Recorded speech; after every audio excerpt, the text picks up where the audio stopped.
In Ecuador, the president of the National Electoral Council, Diana Atamaint, announced the date for general elections in the country after President Guillermo Lasso dissolved the parliament.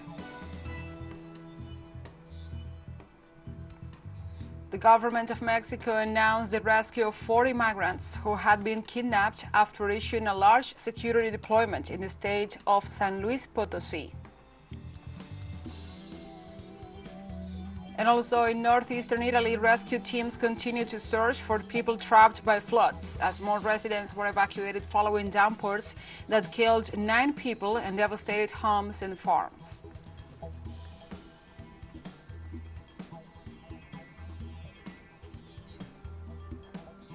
From the headquarters of TeleSUR English in Havana, Cuba, this is From the South. I'm your anchor, Gladys Quesada, and these are the news. The president of the National Electoral Council of Ecuador, Diana Atamaint, informed that they have already scheduled the general elections to be held in the country after the president, Guillermo Lasso, dissolved the parliament. More or less, we have programmed. It is not yet official. It has to be approved by the plenary of the National Electoral Council. But I do not think there will be many changes due to the time restrictions we have. And we have programmed that the second round will be on Sunday, October 15th. The second round on Sunday 15th, and the first round when it is programmed. Let's see, the 90 days are united on Tuesday, August 22nd. But for the citizenship, due to the custom and is, we would have to do it on Sunday. And Diana Atamaint pointed out that during the upcoming elections, all the milestones contemplated in the electoral process will be met.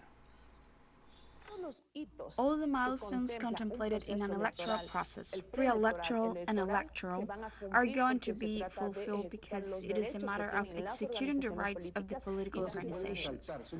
We cannot skip any milestone: primary, internal, sub-democracy, consultative council, which we have to summon today, with anticipation before the day of the summons, which we'll do until May 24th at the latest. We have to qualify the candidacies, which implies that they have the right to file all the appeals that the candidates have, proclamation or definitive candidacies, electoral. In Ecuador, social and political organizations have rejected the activation of the cross-death mechanism that allowed the President Guillermo Lasso to dissolve the parliament and rule by decree. The Teachers' National Union called on the Constitutional Court to rule as illegal the activation of the decree signed by the president. The union said Lasso's maneuver spawns from his inability to respond to the accusations of alleged corruption that led to a second impeachment trial in parliament.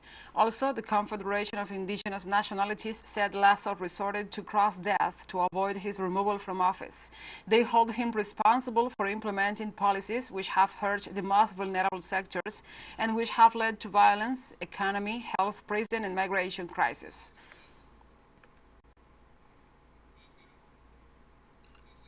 On Thursday, the government of Mexico announced the rescue of 40 migrants who had been kidnapped after issuing a large security deployment in the state of San Luis Potosí. With a search operation that lasted for more than 6 hours, the police of the San Luis Potosí State Attorney General's office confirmed the rescue. With this, 49 people have now been located, taking into account that the day before 9 migrants had managed to escape from their captors. However, 1 more migrant and 2 others who were driving the bus in which they were traveling have yet to be found.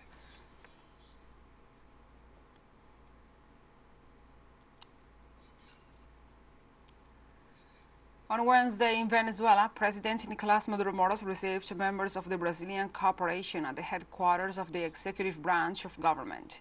Venezuela and Brazil maintain active work agendas to strengthen cooperation ties after the assumption of the Brazilian presidency by Luis Inácio Lula da Silva on last January the 1st. Headed by Rui Carlos Pereira, director of the Brazilian Cooperation Agency, the delegation visited Caracas with the objective of working on a diverse and beneficial development agenda for their nations. The meeting was attended by the President, Nicolás Maduro, the Foreign Minister, Iván Gil, and Deputy Foreign Minister for Latin America, Rander Peña. Maduro emphasized the visit for this large multidisciplinary delegation will allow to work on a development agenda for the benefits of their peoples and strengthens respect for the natural territories. The Brazilian Environmental Protection Agency, IBAMA, said on Wednesday it had rejected a request from state-run oil company Petrobras to drill a well at the mouth of the Amazon River. The decision follows a technical recommendation by the agency's experts to reject the proposal. Petrobras has for years been trying to open up a new exploration front on the coast of Amapá state in northern Brazil, near Guyana, where ExxonMobil has made important discoveries. A technical report from IBAMA had previously advised against the request, citing discrepancies in environmental studies, inadequate measures for communicating with indigenous communities, and insufficiencies in Petrobras' plan to safeguard the region's wildlife. The negative is also coherent with Brazilian President Luiz Inácio Lula da Silva's campaign promises to enhance environmental protection, and especially the Amazon. On Wednesday, the United Nations rapporteur on the rights to freedom of peaceful assembly, Clement Boulet, confirmed that the excessive use of force, ordered by the government of Peru caused the death of more than 60 people during mobilizations. The United Nations Special Rapporteur presented a report on the situation of the right to protest in Peru, focusing on the 3 months of demonstrations against the current Peru's administration. In the results of the investigations led by the expert, he highlighted that the information gathered coincides with results of the investigation of the Inter-American Commission of Human Rights, according to which no evidence was found that the demonstrators were armed. Volio also exposed the loss of confidence in the state institutions.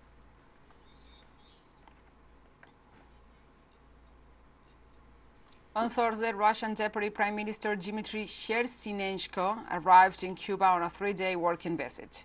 The Russian official is scheduled to preside over the 20th meeting of the Cuban-Russian Intergovernmental Commission and to participate in the plenary session of the Business Forum together with other authorities.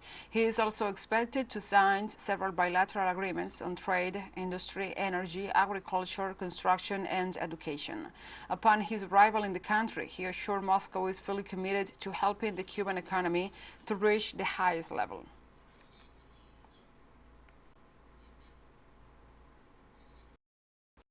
On Thursday, Nicaragua marks the 120th anniversary of the birth of General Augusto César Sandino, with important social achievements and the commitment to continue his legacy in the struggle for peace, sovereignty, and national dignity. Official figures show results in social programs that consolidate the security, welfare, opportunities, and rights of thousands of citizens.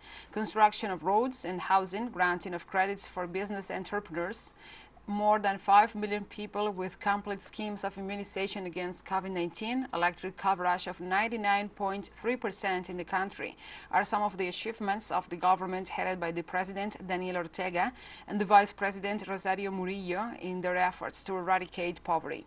Nicaraguans keep alive the legacy of Sandino, whom they remember for his bravery and anti-imperialism by starting in one of the most dignified feats in the history of the country, when in 1927 he opposed the Espino Negro Pact and prevented the U.S. intervention.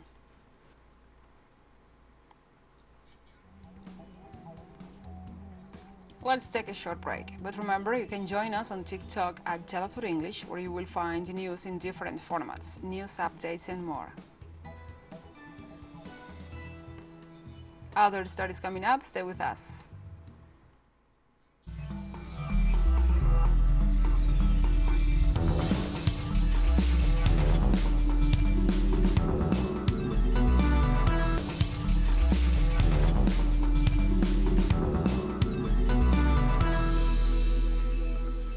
Welcome back to From the South.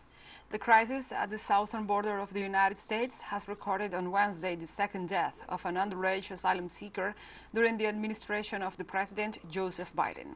An 8-year-old girl and her family were in the custody of the Border Patrol at the Harlingen Station Processing Center in Texas. According to the Customs Office, the child presented medical complications. The emergency services responded to the patrol's call but were unable to save her life. Border Protection reported the incident to the Department of Homeland Security, but did not report the cause of the death or the nationality of the child.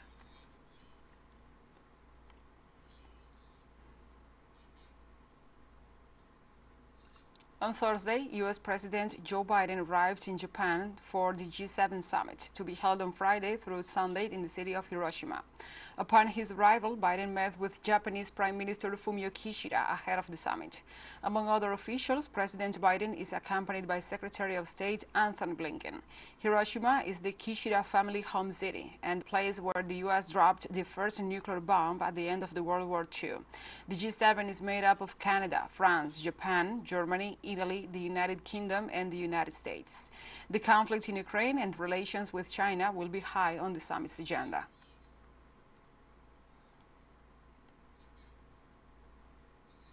In Spain, the road transport sector called for a 24-hour general strike on May 18th, called by the Federal Road Transport Sector Union. Both passengers and the freight carriers attended the strike call, which demands the legalization of retirement age or at the age of 60. The General Labor Confederation informed the local media and the community in general that a minimum service of 50% was established in all the metropolitan lines. The strike was called due to the lack of progress in negotiations between the workers and the government, and they hope that the impact of the strike will be the starting point of future mobilizations to obtain a response from the government.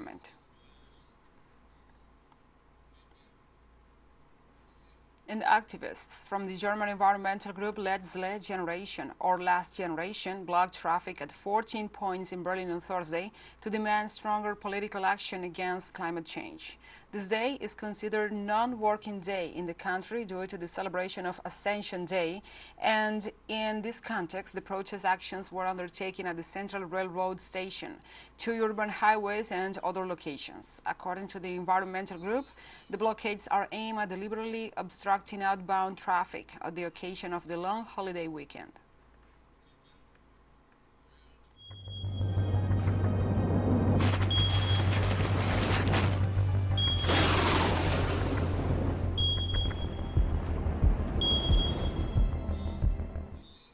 In other topics, on Thursday in northeastern Italy, rescue teams continue to search for people trapped by floods, as more residents were evacuated following downpours that killed 9 people and also devastated homes and farms. Authorities reported that power supplies were partially restored in the Emilia-Romagna region, but noted that some 27,000 people were still in the dark. The report also indicated that some of the more than 10,000 people evacuated were being allowed to return to their homes. Although on Thursday, authorities in Ravenna issued a new immediate evacuation for 3 other towns threatened by flooding. Intensive rains caused nearly 24 rivers and streams to burst their banks, submerging entire neighborhoods and the farmland, as well as damaging 400 roads.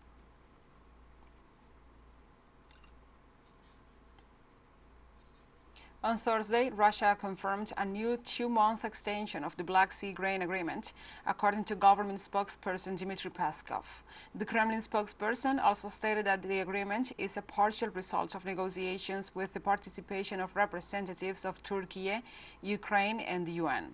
As for guarantees for Russian Agricultural Bank, Peskov said that several options are pondered and set into motion to unblock the SWIFT system and make financial transfer feasible for Russia.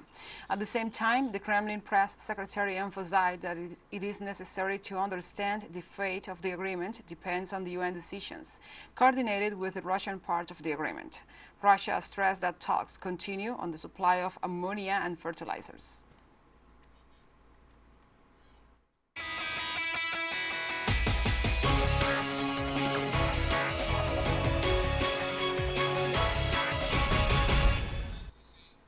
And on Thursday, Turkish opposition leader Kemal Kılıçdaroğlu vowed to send back millions of migrants if elected to his country's presidency.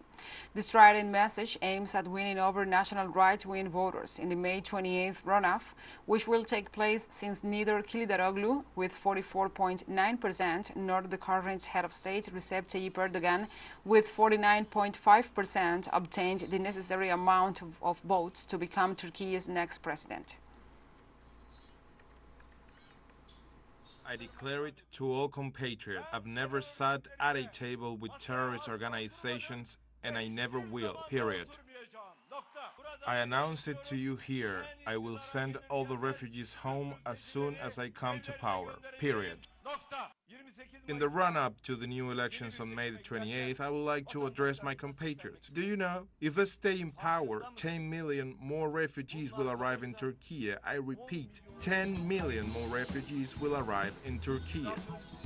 And TeleSUR English continues to grow. You can now tune in from 33 different African countries using StarSat. Dial 461 and enjoy our Latin American alternative broadcast. One final short break, and we'll be right back. Stay with us.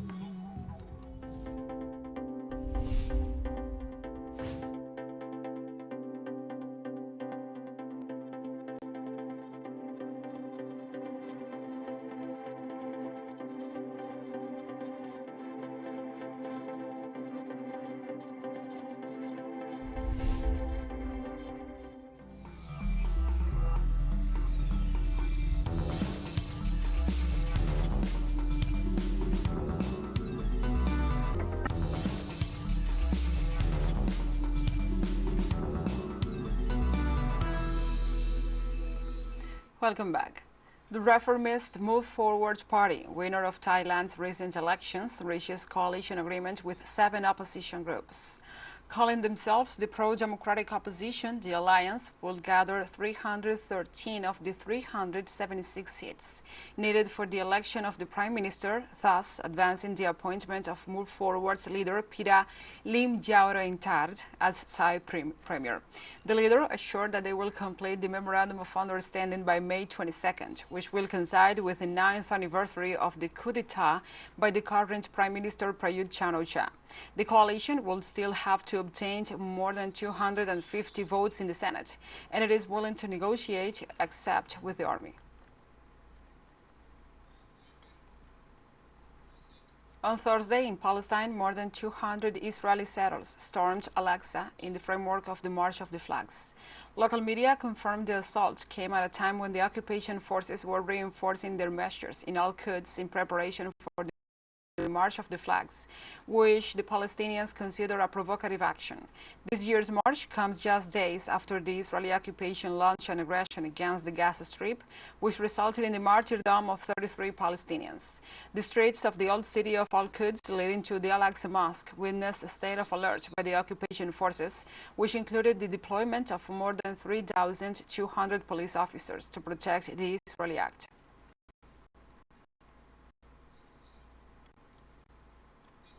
Meanwhile, in Jerusalem, foreign activists blocked a road to prevent the Israeli nationalist demonstration. The Flag March is an event held by Israeli settlers to commemorate Israel's seizure of the old city after the 1967 Six-Day War, when Israel annexed East Jerusalem and its old city in a move never recognized by the international community. In the framework of the parade, Palestinians are forced to close their tents and are forbidden access to the Damascus Gate social center.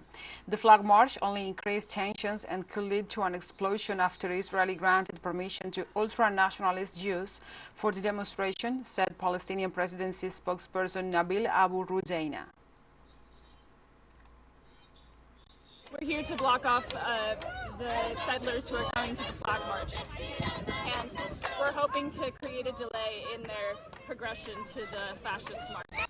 And on Thursday, Iran demanded Afghanistan to respect Iran's water rights, saying that an upstream river dam in that country is restricting water flow into a lake on their common border. Afghanistan to immediately give the people of Sistan Baluchistan their water rights. Our experts confirm the lack of water. We have nothing else to say. Otherwise, we will not allow the rights of our people to be violated. Take my words seriously so that you won't complain later and say you were not told, or thought that you could get over this issue with diplomatic and political negotiations, or the passage of time. The passage of time will not solve this issue. And Iran's Foreign Minister Hossein Amir-Abdollahian also weighed on the matter. Our clear request from the Afghan side is to open the gates of the Kajaki Dam before it's too late, so that both the people of that country who are in its path and the people of Sistan Baluchistan can have access to the water.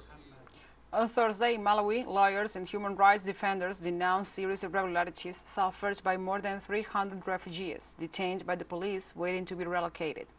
The denouncement is based on the fact that the police forces are looting the houses and businesses of hundreds of migrants in the camp of Dedza, 85 kilometers from Lilongwe, the country's capital. On the other hand, they also reported that migrants coming from Rwanda, Burundi, Ethiopia, and the Democratic Republic of the Congo are held in a prison and are not allowed to be given food, even though there are children and women. However, the authorities reject the accusations and assure that they are being cared for until they can be relocated to a refugee camp, as the laws of the country do not allow them to stay outside them.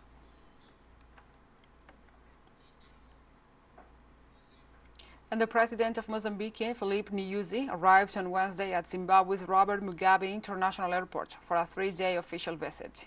The Mozambican president was given a warm welcome that included a 21-gun salute and hundreds of people chanting and dancing as relations between the two countries go back to liberation days. The Mozambican president is accompanied by Foreign Affairs and Cooperation Ministers Veronica Macamo and with other government ministers. This stage visit aims at reinforcing the already strong bond between the two countries, with special emphasis on bilateral economic projects to be discussed at Business Forum, which will also address relevant social and political issues. And we have come to the end of this news brief. But remember, you can find this and many other stories on our website at telesurenglish.net. And also, if you feel so inclined, please join us on social media for all the latest news. We are on Facebook, Twitter, Instagram, Telegram, and TikTok. For TeleSUR English, I'm your anchor, Gladys Quesada. Thank you for watching.